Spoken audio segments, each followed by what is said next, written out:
दोस्तों, अगर आपकी मासूम बेटी आपसे ये कहे कि मैं पापा से मिलने जा रही हूं, पर हकीकत कुछ और ही हो और जब सच्चाई निकल करके सामने आए तो वो बेटी दुनिया में ही ना हो, तो फिर आप क्या करेंगे?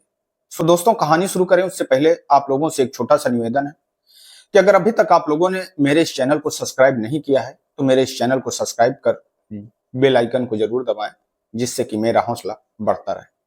तो आज की ये जो कहानी है, ये एक मात्र कहानी नहीं है, एक तरह से ये एक चेतावनी है। ये हमारे समाज का आईना है, उस समाज का जो सोशल मीडिया की आंधी में अपनी नैतिकता को खोता जा रहा है। तो आदाब, नमस्कार, सत श्री अकाल, मैं सागर पटेल। दरअसल दोस्तों, आज की ये जो घटना है, इस घटना की शुरुआत होती है बिहार की राजधानी पटना शहर से। दिन एक अजनबी लड़का एक व्यक्ति के पास में फोन करता है और फोन करके बताता है कि जो तुम्हारी बेटी है उसकी तबीयत अचानक से बहुत ज्यादा खराब हो गई है, हमने उसको अस्पताल में भर्ती करवा दिया है, आप जितनी जल्दी हो सके वहां पर आ जाइए। जैसे ही ये बात उस लड़की के दादाजी सुनते हैं, दादाजी तुरंत अस्पताल पहुंचते हैं।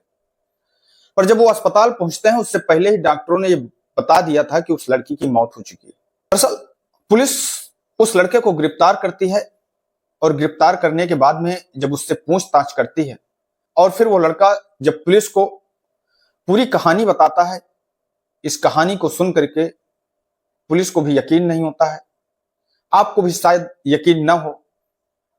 पर दोस्तों, आज की ये जो घटना है, ये हमारे समाज को बहुत ही सीख देने वाली है, हम लोगों को सोचने पर मजबूर करने वाली है कि किस तरीके हम अपने बेटे हों या बेटियां हों, उनसे भूल जाते हैं। अक्सर वो बचपन में इस तरीके का कदम उठा लेते हैं जिनकी जिम्मेदारी हमारी होती है और वो हमसे झूठ बोल करके किसी गलत रास्ते पर निकल जाते हैं। दरअसल दोस्तों, वो लड़का पुलिस को बताता है कि साहब, आज से करीब 10 दिन पहले वो रेलवे स्टेशन, पटना के रेलवे स्टेशन पर खड़ा था। तभी वहां पर एक लड़की आती है और जैसे ही उस लड़के की नजर उस लड़की पर पड़ती है, वो लड़की देखने में बेहद खूबसूरत होती है। एक ही नजर में उस लड़के को उस लड़की से प्यार हो जाता है।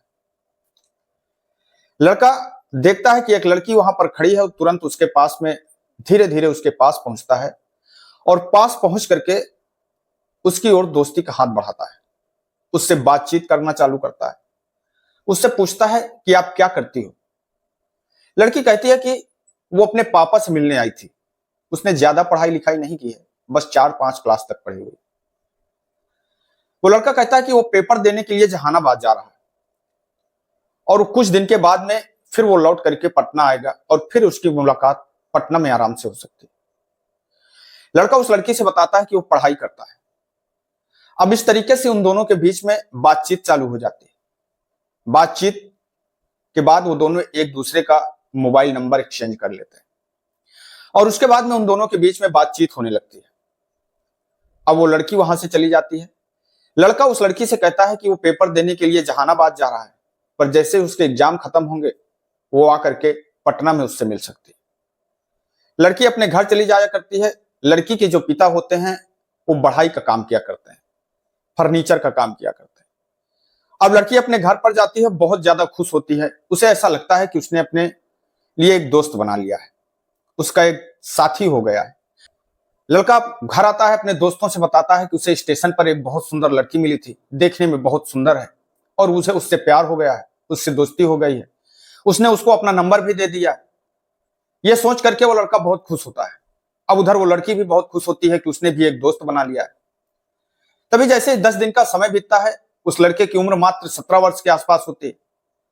तभी जैसे ही 10 दिन का समय बीतता है, 10 दिन के बाद एक दिन वो लड़का उस लड़की से कहता है कि वो उसके साथ में संबंध बनाना चाहता है, उसके साथ में कुछ समय व्यतीत करना चाहता है।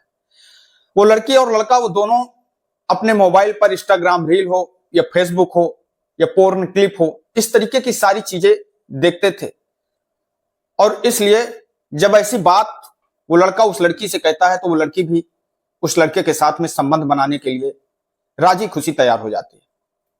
अब उसके लिए वो एक दिन निश्चित करते हैं। वो दिन निश्चित किया जाता है शुक्रवार का। शुक्रवार के दिन वो लड़की अपने घर से निकलती है, अपने दादाजी से कहती है कि दादाजी, वो अपने पापा जी से मिलने के लिए जा रहे हैं। दादा कहते हैं कि ठीक है बेटा, लड़की वहां से निकलती है और सीधे ट्रेन पकड़ कर पटना स्टेशन पहुंच जाती है। पटना स्टेशन में वो लड़का जो होता है उस लड़की का इंतजार कर रहा था। अब वो लड़का सोचता है कि वो अपने घर तो जा नहीं सकता है, तभी वो अपने दोस्त के पास से फोन करता है और अपने दोस्त से कहता है कि वो अपनी गर्लफ्रेंड को लेकर के, अपनी प्रेमिका को लेकर के उसके कमरे में आना चाहता है।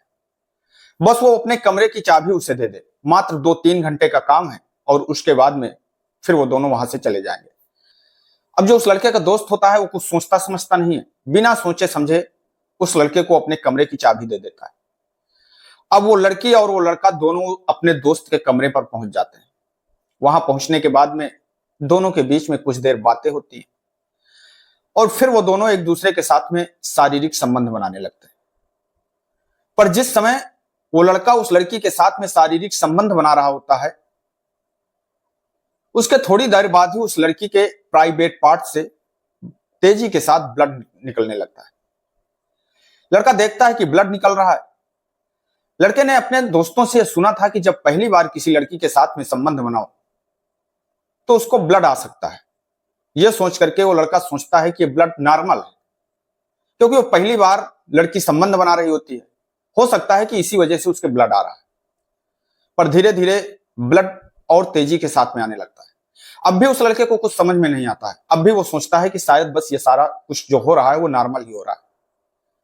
पर थोड़ी देर के बाद में उस लड़की की जो सांसें हैं वो तेज होने लगती हैं, उसकी धड़कनें बढ़ने लगती हैं, उसकी आंखें पलट सी जाती हैं।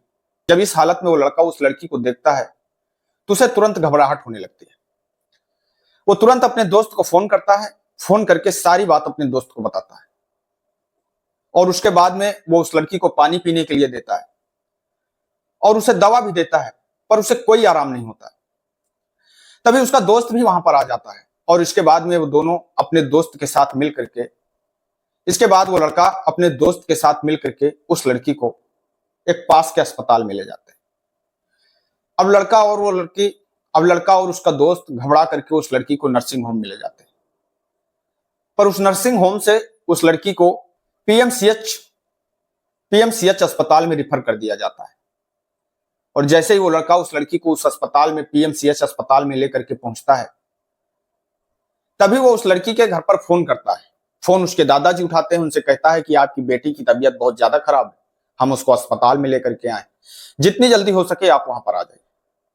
अब उसके दादाजी आनन फानन में भागते हुए उस अस्पताल में पहुंचते हैं। पर जब डॉक्टरों ने उस लड़की को वहां पर हाथ लगाया तो पहले ही बता देते हैं कि इस लड़की की मौत हो चुकी है। वो लड़का फर्श पर बैठ जाता है, अपने सर पर हाथ रख लेता है। वो सोचता है कि आखिरकार उसने क्या कर दिया है, क्या गलती उसके साथ, क्या गलती उससे हो गई। उस लड़के का जो दोस्त होता है वो वहां से फरार हो जाता है। पुलिस उस लड़के को गिरफ्तार कर लेती है और जब उसके दादाजी से पूछा जाता है तो दादाजी उसके यही बताते हैं कि उसकी जो बेटी है, उन्होंने वो घर से यह कह करके निकली थी कि वो पापा से मिलने के लिए जा रही है। पहुंचती है पुलिस, उस लड़के को गिरफ्तार करती है।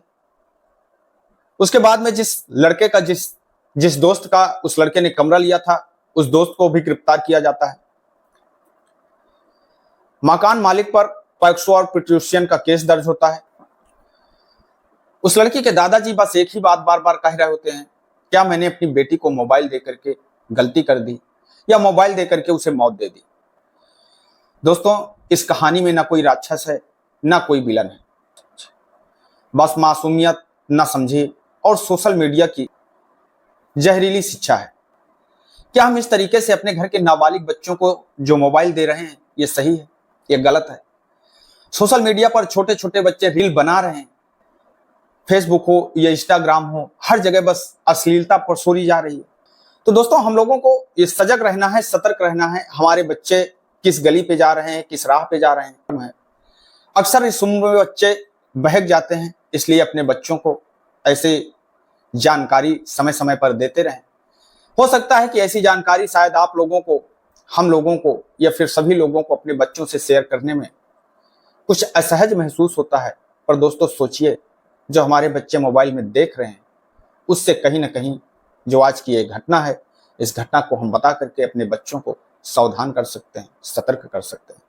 तो दोस्तों, इस कहानी को सुनाने का उद्देश्य किसी को ठेस पहुंचाना नहीं है, किसी को दुख पहुंचाना नहीं है, बल्कि आप लोगों को सजग करना है, सतर्क करना है। मैं आपका दोस्त सागर पटेल इन्हीं शब्दों के साथ में आपसे विदा लेते हैं। कल फिर मिलेंगे किसी एक नई कहानी के साथ में, किसी एक नई घटना के साथ में। तब तक के लिए नमस्कार, जय हिंद, जय भारत।